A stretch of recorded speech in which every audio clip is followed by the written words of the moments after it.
तो हमने इसमें केपलर्स के बारे में रीड किया और केपलर्स ने अपनी बात में ये कहा कि फर्स्ट लॉ में all planet revolution with respect to sun का एंगुलर मोमेंटम इज कांस्टेंट, तो L is equal to constant, तो R cross P, L is equal to R cross M B, तो v is equal to constant, each particle move must in the constant velocity, तो E is equal to S O upon A के साथ, तो ये length हमारे पास ए ही आ गई minus के, और ये आपकी प्लस के साथ आ गई, ये यहां से यहां तक ए है और ये आपकी ए है।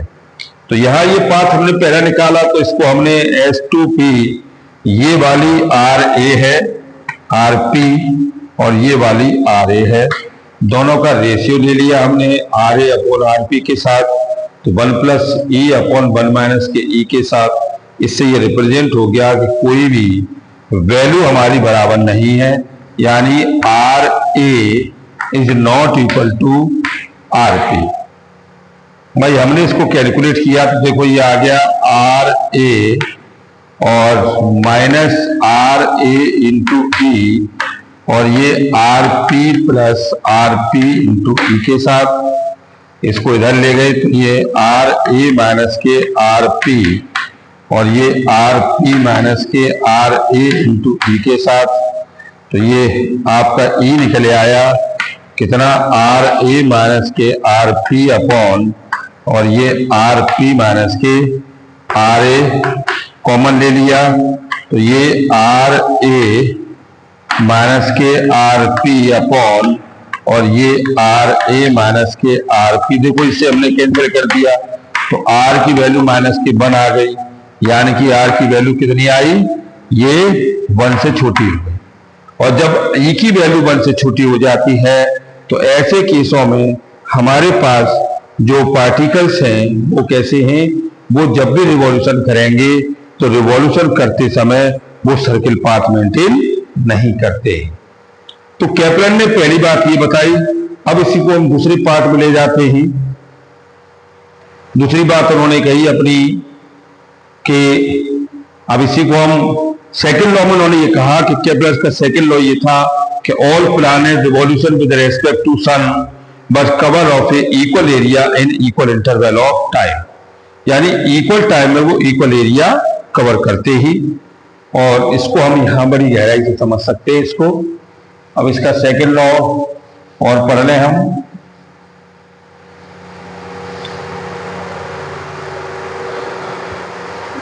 केपलर का सेकंड लॉ,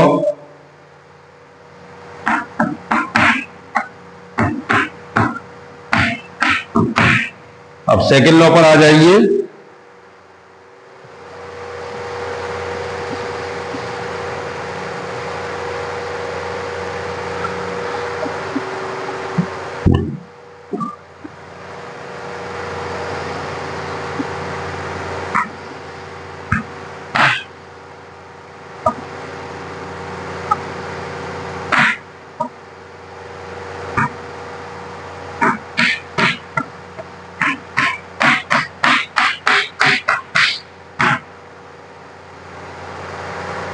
अब केपलर की सेकंड बात ये थी कि जो भी प्लैनेट रिवॉल्यूशन करता है तो उनके बीच जो ये एरिया है P1 और P2 और ये P3 एंड P4, ये जो हमारे पास कवरेज जो एरिया है ये कैसा है, इक्वल कवर करता है। ये हमारे पास RA हो गया और ये आपका RP हो गया, ये RA और ये RP के साथ।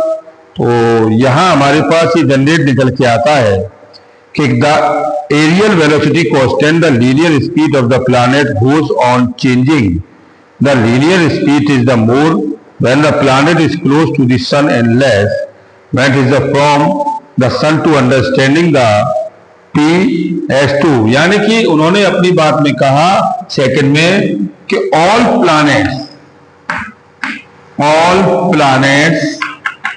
covered equal area in equal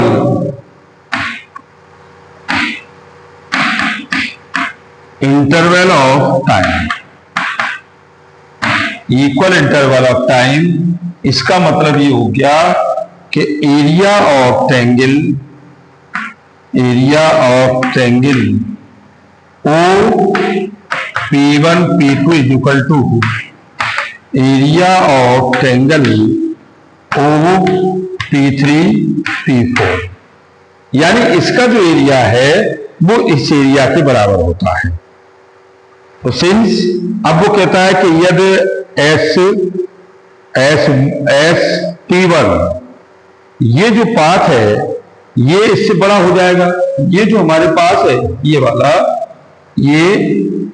ये बड़ा हो जाएगा भाई ओ P1 ग्रेटर देन OP3, भाई OP1 ग्रेटर देन OP3। और इसको अगर हम यहां से लेते हैं, अब ये हमारे पास सन है, सन से इसको एरिया को कवर कराते हैं तो ये बहुत चेंजिंग आ जाएगा। देखो ये वाली कंडीशन आ गई और ये वाली कंडीशन आ गई। तो ये हमारे पास जो एरिया है ये वाला, ये इसके साथ उन्होंने ये कहा कि इन सबका जो पाथ लेंथ होता है वो सबका अलग अलग होता है। अब इसको हम निकालते हैं यहाँ, तो ड्यूरिंग द टाइम पर ये कहता है कि ये जो पाथ है ये P1 P2 अपॉन T और ग्रेटर देन ये P3 P4 अपॉन T के साथ। तो P1 P2 से ये वाला बड़ा है, लेकिन बड़ा होने के साथ linear speed of the planet ये कह रहा है द पोजीशन। अब इसका प्लैनेट की ये वाली जो पोजीशन है ये आपकी है V12 ग्रेटर देन हो जाएगा V3 P4, भाई V3 4 से हो जाएगा। अब इसमें इसकी वेलोसिटी इससे अगर ज्यादा है तो दैट मीन्स आप ये कह सकते हो कि V12 से V3 4 में इसकी वेलोसिटी यहां चेंज हुई।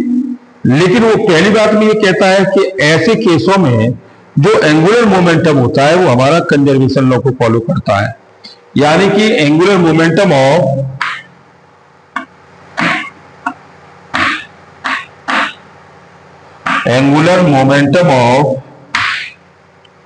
P1 P2 is equal to angular momentum of P3 P4। तो ये वाला जो पाथ हमारे पास आया P1 P2, ये पाथ जो है, इस पाथ की अगर मैनेजिंग क्षमता हम देखते हैं तो ये हो गया M और R12 और V। तो V12 is equal to M, ये R34 और ये V34 के साथ देखो M से M कैंसिल हो गया, तो यहाँ रिलेशंस निकल के आ गया 12 upon V34 is equal to R34 upon R12 के साथ। तो ये हमारे पास जो रिलेशंस निकल के आए, इन रिलेशन को हम निकालने के बाद ये डिसाइड कर देते हैं कि जो वेलोसिटी है वो पाथ मेंटेन पर है। अब इसमें जो पाथ है ये वाला जो हम दे रहे हैं 12, ये RA का काम करेगा।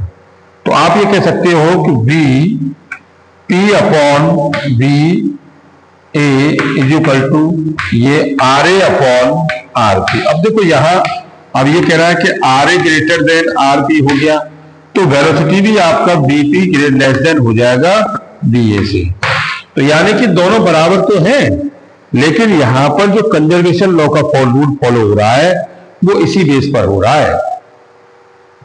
अच्छा, तीसरी बात उन्होंने क्या कही, केपलर का थर्ड लॉ क्या था?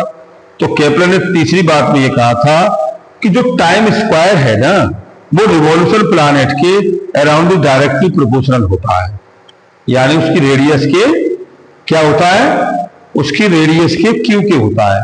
तो देखिए अब उन्होंने कहा कि F G is equal to F C. अब ये हमारे पास कितना है, जी एम और एम अपॉन और ये आर स्क्वायर, और ये आपका हो गया एम वी का square upon R, M V का स्क्वायर अपॉन आर। ये इससे कैंसिल हो गया, एम से एम कैंसिल हो गया।